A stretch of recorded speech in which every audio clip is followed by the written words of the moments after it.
Assalamualaikum warahmatullahi wabarakatuh.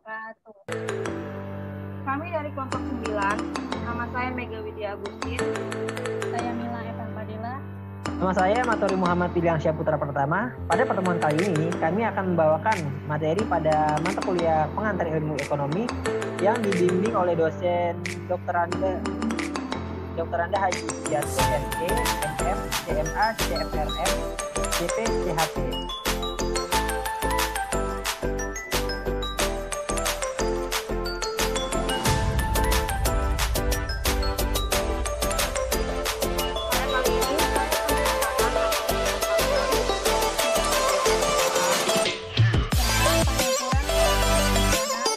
Dan pendapatan nasional.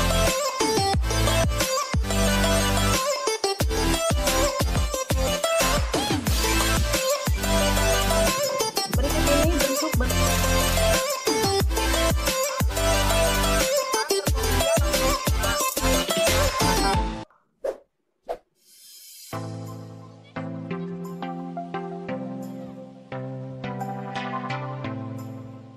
terdapat juga bentuk lain perusahaan, yaitu perusahaan milik negara atau biasanya disebut dengan BUMN dan perusahaan koperasi.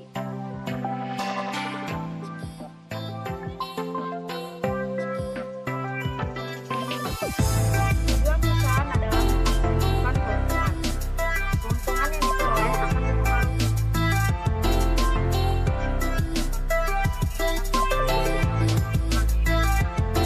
tanah, modal, dan keahlian keusahawanan.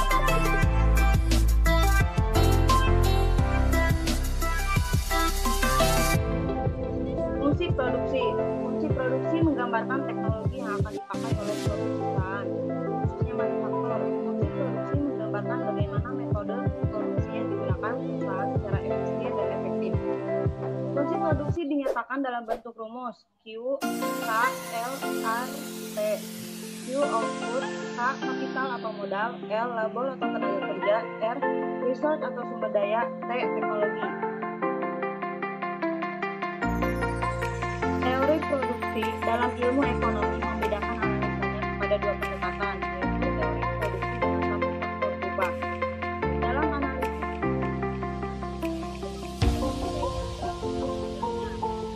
modal dan tanah, jumlahnya dianggap tidak mengalami perubahan. Untuk teknologi dianggap tidak mengalami perubahan. Satu-satunya faktor produksi yang dapat diubah sebenarnya adalah tenaga kerja. GDP nominal dan GDP real. GDP nominal merupakan GDP yang menghitung nilai output yang dihasilkan berdasarkan harga-harga yang berlaku pada output tersebut. GDP real. GDP ini merupakan GDP yang mengukur nilai output yang dihasilkan pada suatu waktu dengan berdasarkan harga-harga tahun tertentu atau harga semesta. Dapat diprediksi bahwa untuk mengukur GDP real diperlukan tahun dasar dan tahun dasar tersebut sebagai bobot. Proses tersebut merupakan prosedur bobot tetap analisis tersebut.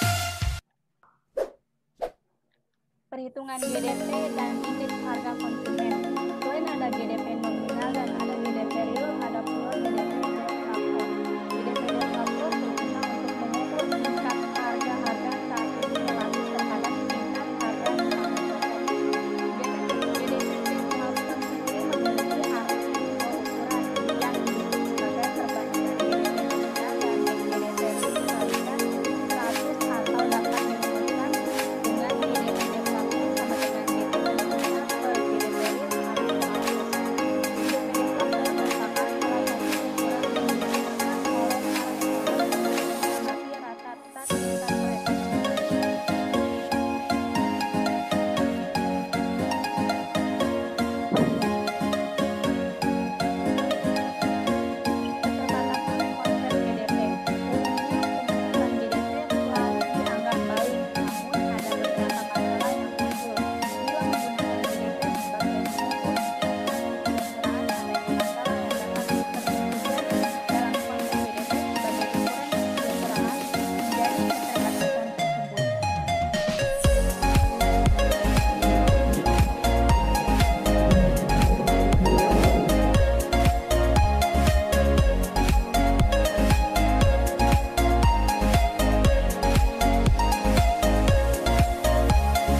GDP dan kesejahteraan sosial.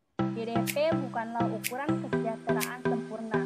Bila terjadi peningkatan GDP, kita tidak dapat menyimpulkan bahwa setiap orang yang lebih baik tidak menghitung waktu santai. GDP juga tidak memasukkan nilai semua kegiatan yang terjadi di luar.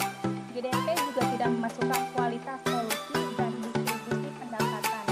Jika pemerintah tidak memperhatikan lingkungan, maka GDP akan meningkat. Baik, sekarang kita masuk ke dalam materi yang terdapatnya the underground economy atau biasa disebut dengan kegiatan ekonomi bawah tanah. The underground economy merupakan bagian dari perekonomian di mana transaksi berlangsung, tapi pendapatan yang dihasilkan tersebut tidak dihitung di dalam GDP. Next, GDP dan GNP per kapita.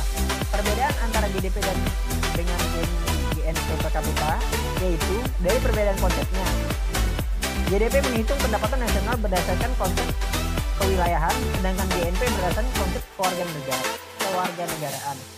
GDP atau GNP terkadang diukur dalam bentuk GDP atau GNP per kapita yang berarti GDP atau GNP negara dibagi dengan jumlah penduduknya. Sehingga GDP dan GNP per kapita menjadi ukuran tentang kesejahteraan orang secara rata-rata yang lebih baik daripada GDP atau GNP total. Selanjutnya kita masuk ke dalam beberapa indikator yang diusulkan untuk penyesuaian, pengganti, dan melengkapi konsep GDP. Ada 3 kelompok usulan yang mempunyai sifat, yaitu diantaranya yang pertama, 1.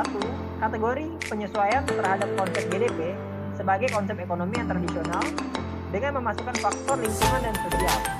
Dan yang kedua, ada kategori yang ingin mengganti indikator dalam GDP untuk mengukur kesejahteraan masyarakat secara langsung.